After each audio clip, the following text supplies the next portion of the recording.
Assalamualaikum warahmatullahi wabarakatuh. Halo anak-anak hebatku, bertemu lagi dengan Budia Septia di video pembelajaran pada hari ini.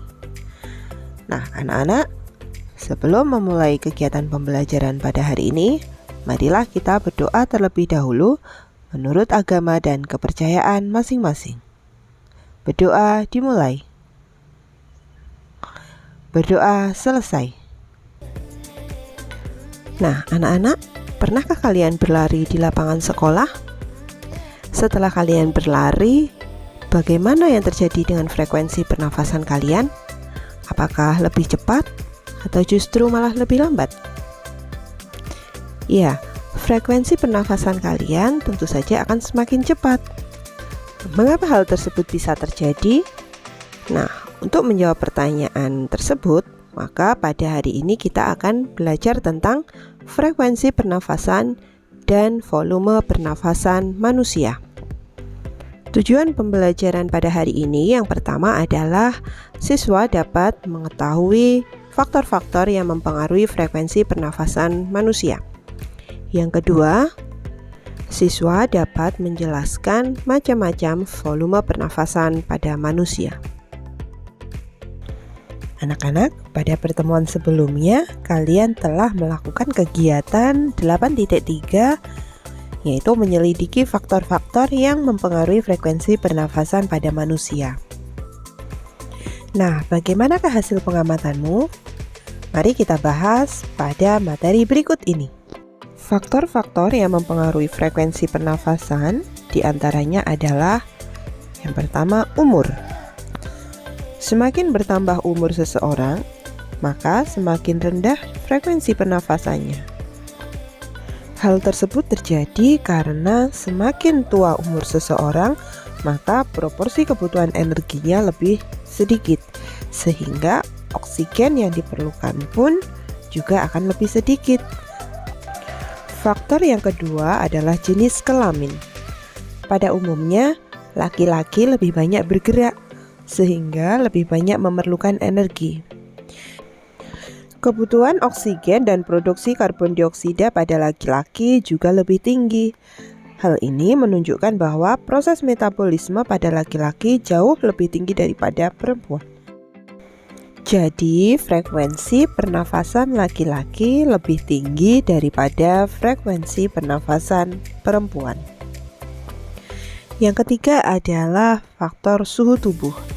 Semakin tinggi suhu tubuh, maka semakin cepat frekuensi pernafasannya. Hal ini terjadi karena adanya peningkatan proses metabolisme di dalam tubuh, sehingga diperlukan peningkatan pemasukan oksigen dan pengeluaran karbon dioksida. Yang keempat adalah posisi tubuh. Posisi tubuh sangat berpengaruh terhadap frekuensi pernafasan. Hal ini berkaitan dengan beban yang harus ditanggung oleh organ tubuh. Pada saat posisi tubuh berdiri, otot-otot kaki akan berkontraksi untuk menghasilkan tenaga yang dibutuhkan tubuh. Sedangkan pada saat posisi tubuh duduk atau berbaring, beban berat tubuh disanggah oleh sebagian besar tubuh, sehingga tubuh tidak membutuhkan banyak energi. Dengan demikian, dapat diambil kesimpulan bahwa frekuensi pernafasan pada saat berdiri lebih tinggi dibandingkan pada saat posisi berbaring ataupun duduk. Faktor yang kelima adalah kegiatan atau aktivitas tubuh. Orang yang melakukan aktivitas memerlukan lebih banyak energi dibandingkan dengan orang yang tidak melakukan aktivitas, seperti duduk, santai, atau tiduran. Dan ketika tubuh memerlukan banyak energi, maka tubuh perlu lebih banyak oksigen, sehingga frekuensi pernafasannya akan meningkat. Nah, sekarang kita akan mempelajari tentang volume pernafasan pada manusia. Ketika kamu membau harumnya parfum atau mungkin aroma masakan ibumu yang lezat, kamu tentu pernah menarik nafas yang sangat dalam, bukan? Pernahkah kamu berpikir berapa jumlah udara yang kamu hirup saat bernafasnya sangat dalam atau saat kamu bernafas biasa? Apakah sama? Nah, ternyata volume udara pernafasan berbeda-beda tergantung pada ukuran paru-paru, kekuatan bernafas, dan cara bernafas. Paru-paru orang dewasa mampu menampung kurang lebih 5 liter udara. Kemampuan ini disebut juga dengan daya tampung paru-paru atau volume paru-paru. Nah, ada beberapa pengertian yang berhubungan dengan volume paru-paru pada sistem pernafasan manusia. Yang pertama adalah udara pernafasan atau volume tidal, yaitu volume udara yang keluar masuk paru-paru sebagai akibat aktivitas pernafasan normal. Jumlahnya sekitar 500 ml. Yang kedua adalah udara komplementer atau volume cadangan inspirasi, yaitu volume udara yang masih dapat dimasukkan ke dalam paru-paru setelah inspirasi biasa. Jumlahnya sekitar 1500 ml. Yang ketiga adalah udara suplementer atau volume cadangan ekspirasi, yaitu volume udara yang masih dapat dihembuskan setelah ekspirasi biasa. Jumlahnya sekitar 1500 ml. Yang keempat adalah udara residu, yaitu volume udara yang tersisa di dalam paru-paru setelah melakukan ekspirasi sekuat-kuatnya. Jumlahnya sekitar 1000 ml. Yang kelima adalah kapasitas vital paru-paru. Kapasitas vital paru-paru adalah udara maksimum yang dapat dikeluarkan dari paru-paru dan dimasukkan ke dalam paru-paru. Jumlah kapasitas vital paru-paru ini adalah jumlah dari volume udara pernafasan ditambah dengan udara suplementer ditambah dengan udara komplementer. Sama dengan 500 ditambah 1500 ditambah 1500. Jadi totalnya adalah 3500 ml.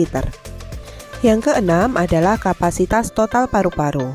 Adalah jumlah kapasitas vital paru-paru dan udara residu. Jadi kapasitas total paru-paru sama dengan kapasitas vital ditambah udara residu, sama dengan 3500 ditambah 1000. Jadi totalnya adalah 4500 ml. Nah, anak-anak, ini merupakan gambar grafik pernafasan manusia. Yang pertama ini adalah jumlah udara yang masuk ke paru-paru atau disebut juga dengan volume tidal. Jumlahnya adalah 500 ml. Kemudian grafik yang naik ini adalah volume cadangan inspirasi. Jumlahnya 1500 ml. Kemudian ini adalah volume udara yang keluar dari paru-paru atau disebut juga dengan volume tidal. Jumlahnya adalah 500 ml. Kemudian grafik yang turun ini adalah volume cadangan ekspirasi atau udara yang keluar dari dalam paru-paru yang bisa kita hembuskan dengan kuat. Kemudian udara residu atau volume sisa yang masih berada di dalam paru-paru, jumlahnya adalah 1000 ml. Nah, bagaimana anak-anak? Apakah kalian sudah paham tentang materi yang Budia sampaikan? Kesimpulan pembelajaran pada hari ini yang pertama adalah faktor yang mempengaruhi frekuensi pernafasan manusia antara lain umur, jenis kelamin, suhu tubuh, posisi tubuh, dan aktivitas tubuh.